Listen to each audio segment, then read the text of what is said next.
அனைவருக்கும் வணக்கம். இந்த வீடியோவில் நம்ம என்ன பார்க்க போகிறோம் அப்படின்னா, ஆல்ரெடி நம்ம யூடியூப்பில் அடிப்படை கணிதம்கான கிளாஸஸ் அப்படிங்கிறது நம்ம ஸ்டார்ட் பண்ணியிருக்கோம். ஆல்ரெடி இதுக்கான பார்ட் 1 வீடியோ அப்படிங்கிறத நான் போட்டிருக்கேன். அது நீங்கள் பார்க்கலன்னா பார்த்துட்டு இந்த பார்ட் 2 வீடியோ பாருங்கள். ஓகேவா? நம்ம இந்த யூடியூப் எதுக்காக கிரியேட் பண்ணியிருக்கோம் அப்படின்னா, டிஎன்பிஎஸ்சியில் இருக்கக்கூடிய ஆப்டிடியூட் ரீசனிங் இது எல்லாத்தையும் இனிஷியலாக சொல்லிக் கொடுக்குறது தான் இந்த சேனல் இப்போதைக்கு ஸ்டார்ட் பண்ணியிருக்கோம். இதில் ஃபஸ்ட் இப்போதைக்கு ஆப்டிடியூட் ரீசனிங்கான எல்லா வீடியோஸும் இதில் நம்ம அப்லோட் பண்ண போகிறோம். ஓகேவா? அதனால் இந்த சேனல் உங்களுக்கு பிடிச்சிருந்ததுன்னா ஒரு லைக் மட்டும் பண்ணிவிட்டு இந்த வீடியோ பாருங்கள். ஓகேவா? லாஸ்ட் செஷனில் வந்து நம்ம அடிஷன், சப்ராக்ஷன், மல்டிப்ளிகேஷன், டிவிஷன் பற்றின பேசிக்கான விஷயங்கள் பார்த்தோம். ஓகேவா? இதில் இன்னும் கொஞ்சம் அடுத்த லெவல் கொஞ்சம் கொண்டு போவோம். ஓகேவா? சரி, லாஸ்ட் வீடியோவில் சால்வ் பண்ண ஒரு சில கொஷின்ஸோட ஆன்சர்ஸையும் இதில் பார்த்துடலாம். ஓகே, இதுக்கு எவ்வளோ வரும்னா 500 + 60 + 14, அப்போது 574. அடுத்தது 500 4 9 மைனஸ் பண்ணோன்னா -5, 2 6 பண்ணோன்னா -4. அப்போது 500 - 9 441. ஓகே, ஆன்சர் வந்து 441. அடுத்தது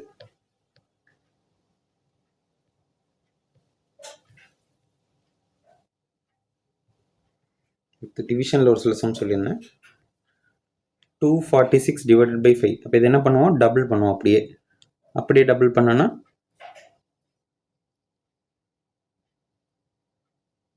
492 ஒரு டிஜிட் பாயிண்ட் 49.2. அடுத்தது இதுக்கு டபுள் பண்ணால் 28,000. சரி, 4ஆல் மல்டிபிள் பண்ணோமா? டிவைடட் பை 25 இருந்தால் 4ஆல் மல்டிபிள் பண்ணுவோம். அப்போது 56,000 2 டிஜிட் பாயிண்ட் வைக்கணும். அப்போது 560. அடுத்தது இதுக்கு டிவைடட் பை 5 இருந்தால் 2ஆல் மல்டிபிள் பண்ணோம். இப்போ 7,200 ஒரு டிஜிட் பாயிண்ட் வைக்கணும். இப்போ ஆன்சர் 720. ஓகேவா? இது டிவிஷனில் நம்ம பார்த்த பேசிக்ஸ். இப்போது அடுத்து நம்ம பார்க்க போகிறது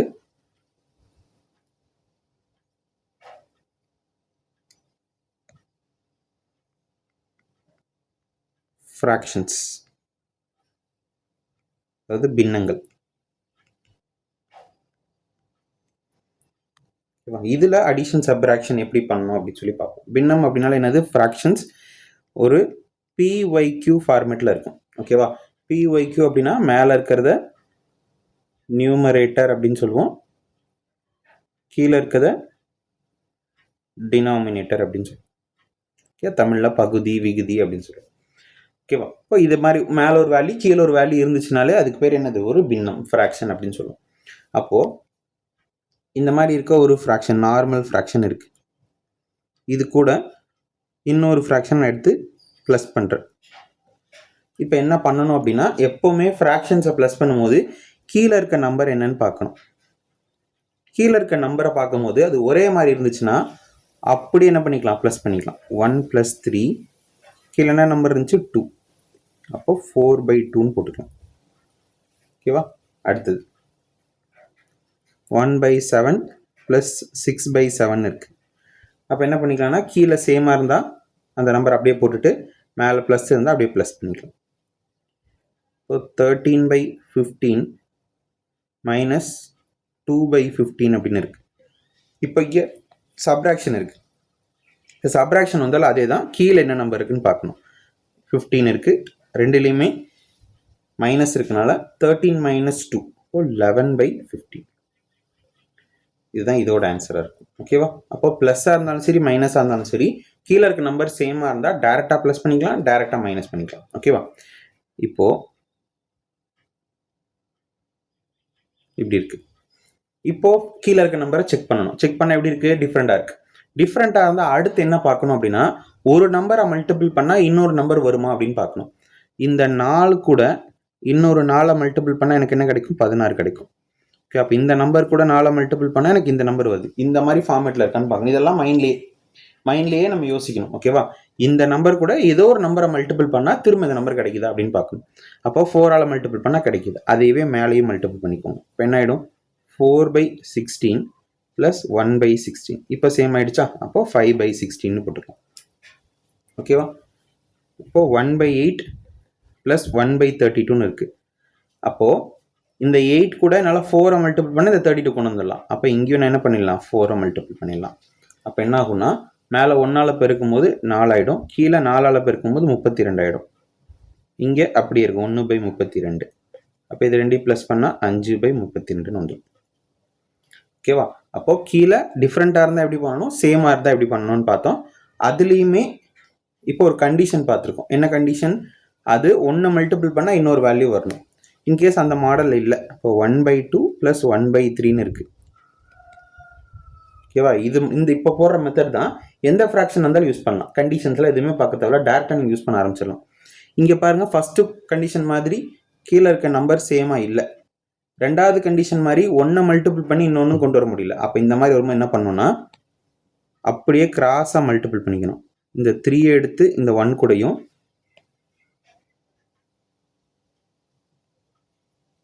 இந்த 2 எடுத்து இந்த 1 கூடயும், இந்த 2ஐயும் 3ஐயும் மல்டிபிள் பண்ணி எழுதணும். ஓகேவா? ஃபர்ஸ்ட் கிராஸ் மல்டிபிள் பண்ணுவோம். இந்த 3ஆல் இந்த 1 கூட மல்டிபிள் பண்ணால் 3, இந்த 2ஆல் இந்த 1 கூட மல்டிபிள் பண்ணால் 2, கீழே 2ஐயும் 3ஐயும் பெருக்குனா 6.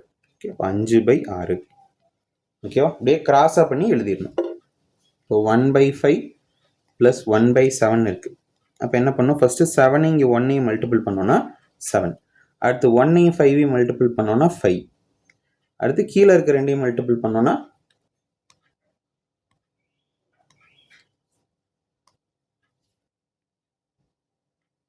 கீழே இருக்க 2ஐயும் மல்டிபிள் பண்ணால் எவ்வளோ, 5 × 7 35. இப்போ 2 ப்ளஸ் பண்ணால் 12/35, 12/35. இதுதான் இதோட ஆன்சர். ஓகே, மொத்தமாகவே 3 மாடல் தான் இதில். அடிஷன், சப்ராக்ஷன் ரெண்டுக்குமே ஒரே மாதிரி மாடல். டினாமினேட்டர் செக் பண்ணுறோம், சேமாக இருந்தால் அப்படியே ப்ளஸ் பண்ணுறோம், இல்லை மைனஸ் பண்ணுறோம். டினாமினேட்டர் சேமாக இல்லை, ஆனால் ஒரு நம்பர்லேருந்து மல்டிபிள் பண்ணால் இன்னொரு நம்பர் கிடைக்குதுன்னா அதை என்ன வேல்யூவோ அதை மேலேயும் மல்டிபிள் பண்ணி அதுக்கப்புறம் ப்ளஸ் பண்ணிக்கலாம். இப்போ டினாமினேட்டரில் சேமாகவும் இல்லை, ரெண்டாவது கண்டிஷனையும் ஃபாலோ பண்ணல அப்படின்னா அப்படியே கிராஸ் மல்டிபிள் பண்ணி எழுதிக்கலாம். ஓகேவா? இது ப்ளஸ் மைனஸ்க்கு. இப்போ மல்டிப்ளிகேஷன்.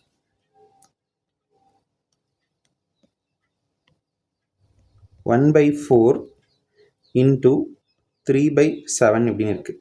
இதில் டினாமினேட்டர் செக் பண்ணுமா அப்படின்னா எதுவுமே செக் பண்ண தேவையில்ல, டேரெக்டாக மல்டிபிள் பண்ணிடலாம். 1ஐயும் 3ஐயும் மல்டிபிள் பண்ணால் 3, 4 7ஐயும் மல்டிபிள் பண்ணால் 28. அவ்வளோதான். ஓகேவா? ஆனால் இதில் ஒன்று என்ன பார்க்கணும் அப்படின்னா,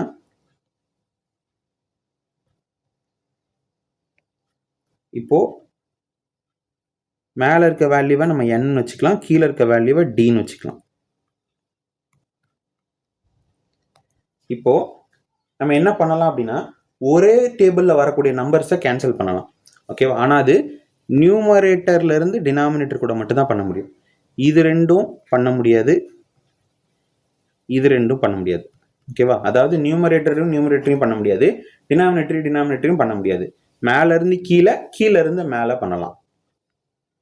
ஓகேவா? நியூமரேட்டர்லேருந்து டினாமினேட்டர்லேருந்து நியூமரேட்டருக்கோ பண்ணலாம், ஆனால் மேலேயே கேன்சல் பண்ணிக்க கூடாது. ஓகேவா? இது ஒரு பேசிக்கான ரூல். இப்போ இதில் பாருங்கள், இந்த 4 8 பார்க்குறேன். 4 வந்து எனக்கு 4வது டேபிளில் ஒரு டைமும் 8வது டேபிளில் 2 டைமும் வருது. அடுத்து இந்த 2 24ஐயும் பார்க்கும்போது எனக்கு 2 ஒரு டைம், 24 12 டைம் வருது. அப்போ 1/12ன்னு போட்டுடலாம். ஓகேவா? 1/12ன்னு போட்டுடலாம்.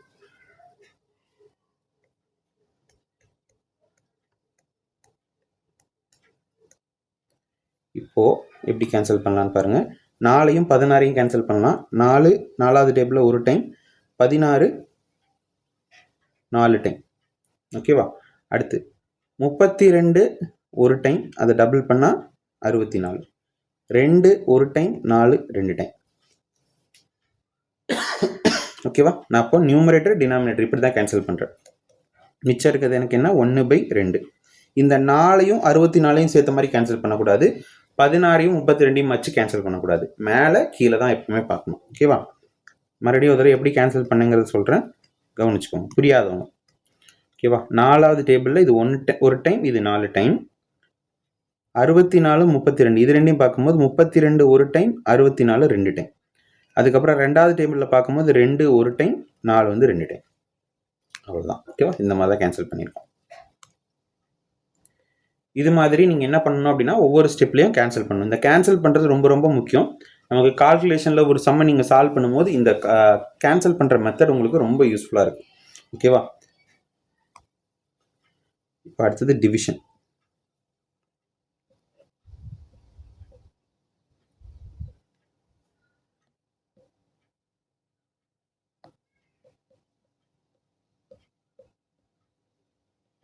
இப்படி இருக்குது. இப்போ டிவிஷனில் இருந்தால் என்ன பண்ணணும் அப்படின்னா, டிவிஷனில் இருந்தால் மல்டிப்ளிகேஷனுக்கு மாற்றிடணும். ஓகேவா? 16/3 டிவிஷனாக இருக்கிறத மல்டிப்ளிகேஷனாக மாற்றுறோம். இதனால என்ன பண்ணணும்னா, அந்த சிம்பிளுக்கு பக்கத்தில் இருக்க வேல்யூவை தலைகீழ எழுதிடணும். 9/32. ஓகேவா? அதுக்கப்புறம் நம்ம மல்டிப்ளிகேஷன் எப்படி பண்ணுவோம் அப்படி பண்ணலாம். மல்டிப்ளிகேஷன் என்ன பண்ணுவோம், மேலே கீழே கேன்சல் பண்ணலாமா? 3ஐயும் 16ஐயும் கேன்சல் பண்ண முடியாது. 3ஐயும் 9ஐயும் கேன்சல் பண்ணலாம். இது 1 டைம், இது 3 டைம். அடுத்து 16ஐயும் 32ஐயும் கேன்சல் பண்ணலாமா? இது 1 டைம், இது 2 டைம். அப்போ ஆன்சர் 3/2. ஓகேவா? 24/2 டிவைடட் பை 16/8. ஓகேவா? இப்போ என்ன பண்ணணும் அப்படின்னா, 24/2 அப்படியே வச்சுட்டு டிவைடுக்கு பதிலாக மல்டிப்ளிகேஷன் போட்டு இந்த ரெண்டாவது வேல்யூவை அப்படியே தலைகீழாக மாற்றினோம்னா 8/16. இப்போ 2 24ஐயும் கேன்சல் பண்ண முடியும். இது 1 டைம்,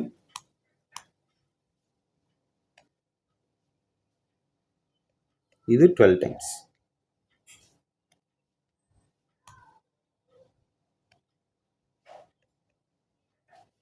அடுத்து 8 வந்து 1 டைம், இது 2 டைம்.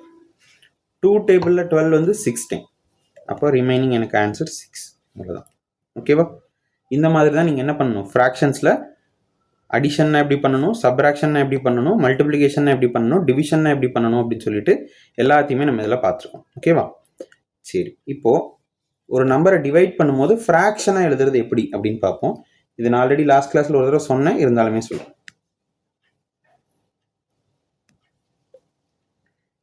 ஓ 16/5 அப்படின்னு இருக்குது. அப்போ நம்ம இதை எப்படி எடுத்து டிவைட் பண்ணுவோம்? அந்த 5ஆல் 16 வகுப்போம். ஓகேவா? இப்போது 3 டைம் 15, மிச்சம் 1. இப்போ இதை எப்படி எடுத்து எழுதணும் அப்படின்னா, இந்த டைரக்ஷனில் எழுதணும். மேலே இருந்து தான் ஆரம்பிக்கணும். மேலே ஃபஸ்ட் என்ன இருக்குது? 3. அடுத்து கீழே என்ன கிடச்சிருக்கு? மீதி 1. எந்த நம்பரால் வகுத்தோம்? 5. அதை எழுதிக்கணும். அவ்வளோதான். ஓகேவா? 421 டிவைடட் பை 3 அப்படின்னா 3. 1 டைம்ஸ் 3, 4 3 கழிச்சோன்னா 1, 12.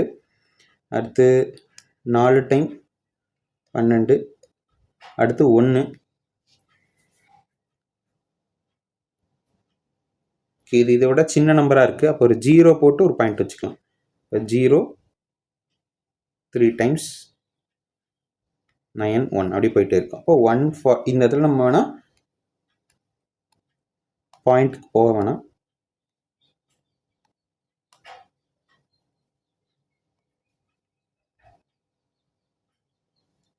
$140 1/3. ஓகேவா? 140 1/3.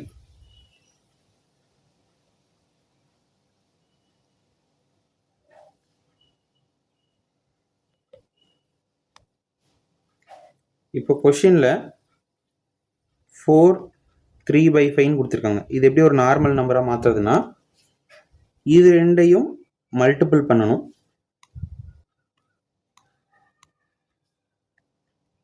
வர்ற ஆன்சரை மேலே கொண்டு போய் ப்ளஸ் பண்ணணும். ஓகேவா? என்ன மல்டிபிள் பண்ண என்ன வருது? 4 5 மல்டிபிள் பண்ணால் 20 வரும். 20 கொண்டு போய் 3 கூட ப்ளஸ் பண்ணால் 23. கீழே அந்த எந்த நம்பர் டிவைடில் இருக்கோ அது எழுதிக்கும். அவ்வளோதான். 23/5. 7 2/7 அப்படின்னா ஃபஸ்ட்டு இது ரெண்டையும் பெருக்கணும். மேலே கொண்டு போய் ப்ளஸ் பண்ணணும். அப்போ இது ரெண்டையும் பெருக்கினா 7 பெருக்கல் 7 49. 49 + 2 51. 51/7. இதுக்கு என்ன ஆன்சர் வரும் நீங்கள் கமெண்ட்டில் சொல்லுங்கள். ஓகேவா? 16 1/3 இதுக்கு என்ன ஆன்சர் வரும் அப்படிங்கிறத நீங்கள் கமெண்ட்டில் சொல்லுங்கள். ஓகேவா? அடுத்தது ஸ்டெப் கால்குலேஷன் சொல்லித்தரேன்.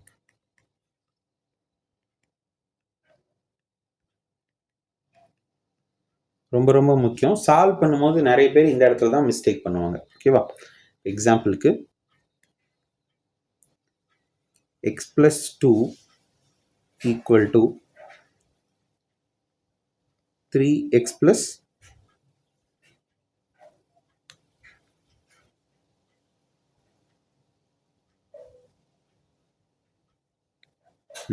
3x minus 8ன்னு வச்சுக்கலாம். ஓகேவா? இப்போ இதை நம்ம சால்வ் பண்ணி எப்படி அடுத்த ஸ்டெப்பு கொண்டு போகிறது அப்படின்னு பார்ப்போம். இந்த மாதிரியான ஒரு ஸ்டெப் உங்களுக்கு கிடச்சிச்சு அப்படின்னா, இந்த எக்ஸுங்கிற மாதிரியான நம்பர்ஸ் இருக்குல்ல, நம்ம நார்மல் நம்பர்லாம் வித்தியாசமாக இருக்குல்ல, அதெல்லாம் ஒரு சைடு கொண்டு போயிருங்க. நம்பர்ஸ்லாம் ஒரு சைடு கொண்டு போயிடுங்க. ஓகேவா? அப்போ இந்த எக்ஸை நான் இந்த சைடு கொண்டு வந்துடுறேன். இந்த -8 இந்த சைடு கொண்டு வந்துடுறேன். அப்போ என்ன ஆகும்னா, இந்த மாதிரி ஒரு வேல்யூவை அதோட பிளேஸை மாற்றணும். ஈக்குவலுக்கு அந்த பக்கம் இந்த பக்கம் கொண்டு போகும்போது என்ன சிம்பிளாக இருக்கோ அந்த சிம்பிளுக்கு ஆப்போசிட்டாக மாறிடும். ஓகேவா? இப்போது 3x அப்படியே வச்சுட்டு எக்ஸை மட்டும் நான் இங்கே கொண்டு வந்திருக்கேன். அப்போது இங்கே 3x அப்படியே தான் இருக்குது. இந்த எக்ஸ் இந்த பக்கம் வரும்போது -x ஆயிடுச்சு. ஏன்னா எதுவுமே இல்லைன்னா அந்த இடத்துல என்ன இருக்குது? ப்ளஸ் இருக்குன்னு அர்த்தம். +x அந்த பக்கம் போனால் -x. ஓகே, இப்போ இங்கே 2 இருக்குது. இந்த -8 தான் நான் இந்த பக்கம் கொண்டு வந்துடுறேன். -8 இந்த பக்கம் வரும்போது +8 ஆகிடும். ஓகேவா? இப்போ இதை சால்வ் பண்ணோம். 2 + 8 எவ்வளோ? 10. 3x மைனஸ் பண்ண எவ்வளோ? 2x. ஓகேவா? இப்போ என்ன பண்ணணும்? நான் இங்கே ஒரு கண்டிஷன் சொன்னேன். நியூமரேட்டர் டு நியூமரேட்டர் கேன்சல் பண்ணணும், டினாமினேட்டர் டு டினாமினேட்டர் கேன்சல் பண்ணணும். இதுதான் எப்பவுமே பேசிக் ரூல். இது பக்கத்தில் மல்டிப்ளிகேஷனில் இருக்கும்போது. ஈக்குவலில் இருக்கும்போது இந்த மாதிரி ஈக்குவலில் இருக்கும்போது, ஓகேவா, ஈக்குவல் இருந்துச்சுன்னா நியூமரேட்டரையும் கேன்சல் பண்ணிக்கலாம், டினாமினேட்டரையும் கேன்சல் பண்ணிக்கலாம். ஓகேவா? மேலே இருக்க வேல்யூவும் கீழே இருக்க வேல்யூ கேன்சல் பண்ணலாம். அப்போ இங்கே 2x 10 அப்படின்னா நான் இப்படியே கேன்சல் பண்ணலாம். இது 1 டைம்ஸ், இது 5 டைம்ஸ். எக்ஸோட வேல்யூ 5 அப்படின்னு போடணும். ஓகேவா? என்ன பண்ணிட்டு இருப்போம்? அந்த பக்கம் எடுத்துகிட்டு போய் டிவைட் பண்ணி அதெல்லாம் போடும். அதுக்கு பதிலாக இங்கேருந்தே கேன்சல் பண்ணிடணும். ஓகேவா? இதில் என்னென்ன பண்ணியிருக்கோம்? ஃபஸ்ட்டு எக்ஸ் எல்லாம் ஒரு சைடு கொண்டு போயிருக்கோம். அப்போ +x அந்த பக்கம் போச்சுன்னா -x, நம்பர்ஸில் ஒரு சைடு கொண்டு வந்திருக்கோம். அதனால் -8 இந்த பக்கம் வந்துச்சுன்னா +8. ஓகேவா? இப்போ x into 9/10 into 4/5 equal to 7200. இப்போ எக்ஸோட வேல்யூ நம்ம கண்டுபிடிக்க போகிறோம். ஓகேவா? இப்போ நான் சொன்ன பேசிக்ஸ்லாம் நல்லா ஞாபகம் வச்சுக்கோங்க. ஒரே சைடு இருந்ததுன்னா நியூமரேட்டர் டு டினாமினேட்டர் கேன்சல் பண்ணலாம். ஈக்குவல் டு அந்த பக்கம் இந்த பக்கம் இருந்தால் நியூமரேட்டர் டு நியூமரேட்டர் கேன்சல் பண்ணலாம். அப்போ இந்த 9 4 வச்சு இந்த 7200 கேன்சல் பண்ணலாம். ஏன்னா ஈக்குவல் டுக்கு அந்த பக்கம் இந்த பக்கம் இருக்குது. ஃபர்ஸ்ட் நான் 9th டேபிளில் கேன்சல் பண்ணுறேன். 9th டேபிளில் எத்தனை டைம்ஸ் வரும் அப்படின்னா 8 டைம்ஸ் வருமா? 800. அடுத்து 4th டேபிளில் கேன்சல் பண்ணுறேன். 2 டைம்ஸ் வரும். அப்போ 200. ஓகேவா? இப்போ மிச்சம் நமக்கு எவ்வளோ இருக்குது? எக்ஸ் பை கீழே இருக்க ரெண்டும் சேர்த்தா 50, இங்கே 200 மிச்சம் இருக்குது. இப்போ நான் எக்ஸை கண்டுபிடிக்கணும். இப்போ இந்த 50யை அந்த பக்கம் கொண்டு போயிடலாம். ஓகேவா? அப்போ டினாமினேட்டரில் இருக்க 50 அங்கே போகும்போது மல்டிப்ளிகேஷனுக்கு மாறிடும். எக்ஸ் ஈக்குவல் டு 2 into 5 10, 3 0 இருக்குது. அப்போது 1000, 10,000. ஓகேவா? இந்த மாதிரி தான் ஒரு ஈக்குவேஷனை சால்வ் பண்ணும். இந்த மாதிரியான ஈக்குவேஷன்ஸை சால்வ் பண்ண தான் உங்களுக்கு நாலேஜ் நல்லா இம்ப்ரூவ் ஆகும். சம்ஸ் உங்களால் ஆன்சர் கண்டுபிடிக்க முடியும். ஓகேவா? எல்லாருமே என்ன பண்ணிடுவாங்க, இந்த மாதிரி பேசிக்காக சால்வ் பண்ணுறது இதெல்லாம் எல்லாரும் கற்றுக்குவாங்க. ஆனால் இந்த ஸ்டெப்பை கால்குலேட் பண்ணும்போது தான் எல்லாருக்குமே பிரச்சனை வரும். ஓகேவா? நான் ஒரு 2-3 ஸ்டெப்பு தரேன், நீங்கள் அதை சால்வ் பண்ணி எனக்கு ஆன்சர் சொல்லுங்கள் பாப்போம். ஓகேவா?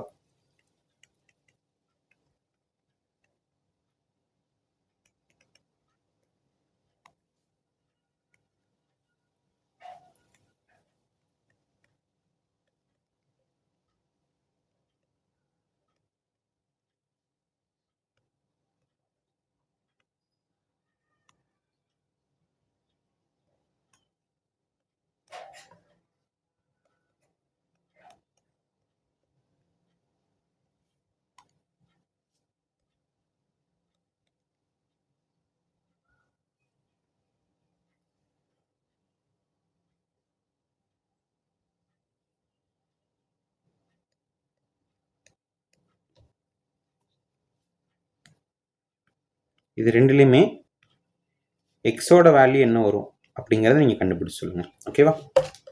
சரி, இந்த வீடியோலலாம் நான் என்ன சொல்ல ட்ரை பண்ணுறேன் அப்படின்னா, கம்ப்ளீட்டாக பேசிக்ஸ் எப்படி நீங்கள் போடணும் அப்படிங்கிறத நான் உங்களுக்கு சொல்லி கொடுத்துட்ருக்கேன். ஓகேவா? லாஸ்ட்டு வீடியோலையுமே சரி, இந்த வீடியோலையுமே சரி, நம்ம என்ன பார்த்துட்ருக்கோம் அப்படின்னா பேசிக்ஸ். இந்த பேசிக்ஸ் தெரியாமல் தான் நிறைய ஸ்டூடெண்ட்ஸ் கஷ்டப்படுறாங்க. ஆன்சர்ஸ் வர மாட்டேங்குது, எனக்கு மேக்ஸே புரிய மாட்டேங்குது அப்படின்னு சொல்கிறதுக்கு காரணம் வந்து பேசிக்ஸை சரியாக படிக்காமல் டேரெக்டாக சம் போடுறது தான். ஓகேவா? அதை உங்களுக்கு நான் இந்த வீடியோஸில் கிளாரிஃபை பண்ணிகிட்டே வரேன். ஓகேவா? பார்ட் 1ல் அடிஷன், சப்ராக்ஷன், மல்டிப்ளிகேஷன், டிவிஷன் என்னென்னு பார்த்தோம். அதே மாதிரி இங்கே அதே அடிஷன் சப்ராக்ஷனை ஃப்ராக்ஷன் வச்சு எப்படி போடணும் அப்படிங்கிறத நம்ம பார்த்துருக்கோம். ஓகேவா?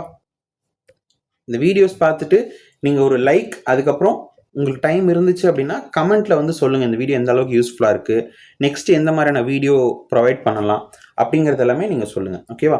அதுக்கப்புறம் வந்து நான் ஒரு ஃப்ரீ மெட்டீரியல்ஸ் அப்படிங்கிறது ப்ரொவைட் பண்ணலாம் அப்படின்னு இருக்கேன். அந்த ஃப்ரீ பிடிஎஃப் உங்களுக்கு வேணுமா வேணாமா அப்படிங்கிறதையும் கமெண்ட்டில் சொல்லுங்கள். ஓகேவா? இதோட இந்த செஷனை முடிச்சுக்கலாம். தேங்க்யூ ஃபார் வாட்சிங். Thank you so much.